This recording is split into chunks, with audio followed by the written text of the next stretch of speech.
को मानते हैं, शिव निराकार को ब्रह्म मानते, लाइट निराकार को ब्रह्म मानते, और जो निराकार को पूछते हैं उसको ब्रह्म ज्ञानी मानते जी।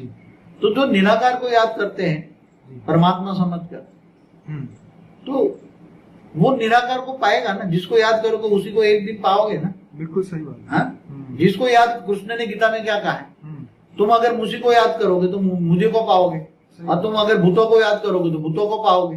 बिल्कुल, तो ये बोला हुआ है ना। तो आत्म साक्षात्कार और ब्रह्म साक्षात्कार, तो आत्म साक्षात्कार जो आत्मा है, अपने आत्मा को जानना, ब्रह्म को जब जानता है, निराकार को जानता है, उसको ज्ञान होता है मैं आत्मा हूँ, ब्रह्म का अंश हूँ। क्या है जी? ब्रह्म का अंश, आत्मा का बच्चा हूँ, आत्मा बच्चा हूँ, परमात्मा अंश हूँ जी। तो आत्म स्वरूप की अनुभूति होना माना मैं आत्मा हूँ। शरीर के अंदर भ्रुकुटी के बीच में जब हमारा बड़ा माइंड है, उसके सेंटर पॉइंट में आत्मा रहकर पूरे शरीर को चलाती है।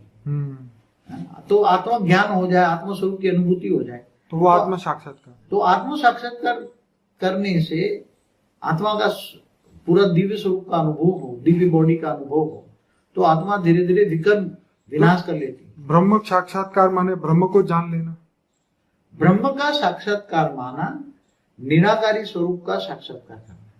ब्रह्म माना निराकार, निराकार शिव का साक्षात्कार करना। ओके। तो निराकार शिव, जब ब्रह्म में तुम, ये योगी क्या करते हैं, ब्रह्म ज्ञानी होते हैं, वो निराकार को याद करते हैं। जैसे सूर्य की रोशनी है, ऐसे वो रोशनी है, वो परम लाइट की रोशनी है।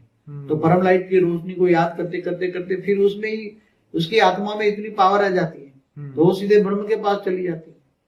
तो वो ब्रह्म ज्ञानी है। तो उसको पहले आत्मा स्वरूप का साक्षात्कार होगा, पहले अपने आत्मा स्वरूप का साक्षात्कार होगा, फिर कर्मातीत अवस्था हो जाएगी, विकर्म विनाश हो जाएगा, पाप का विनाश हो जाएगा, तो सीधे एक सेकंड में वो परमधाम में चली जाएगी, ब्रह्म के पास चली जाएगी जी। बाबू जी, आत्म साक्षात्कार और ब्रह्म साक्षात्कार में क्या अंतर है? देखो,